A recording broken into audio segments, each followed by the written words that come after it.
ഒരു ബന്ധം നിലനിർത്താൻ നമുക്ക് വേണ്ടത് ബുദ്ധിയല്ല, ഹൃദയശുദ്ധിയാണ്. സത്യം പറയുക, അതും വ്യക്തമായി നേരിട്ട് പറയുക. മനസ്സിലാക്കാനുണ്ടെങ്കിൽ ചോദിക്കുക, ആവശ്യങ്ങളുണ്ടെങ്കിൽ അറിയിക്കുക.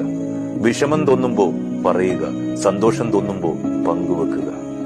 നമ്മുടേതായ ഒരാൾക്ക് അപ്പോൾ നമ്മളെ മനസ്സിലാവും, അല്ലാത്തവർ വിട്ടുപോകും. ബന്ധങ്ങളെ ബന്ധിച്ചു നിർത്താതെ ചേർത്ത് പിടിച്ച് ഒരേ മനസ്സോടെ മുന്നോട്ട് പോകുമ്പോൾ അത് പരസ്പരം തുണയാകും. കാലം എത്ര കഴിഞ്ഞാലും മായാതെ അതങ്ങനെ നിൽക്കും. കുടുംബത്തിലായാലും പ്രണയത്തിലായാലും സൗഹൃദത്തിലായാലും ആ വിത്ത് ഇഷ്ടങ്ങൾ തുടങ്ങി നിശബ്ദമായി ഹൃദയത്തിൽ വീഴുന്നു.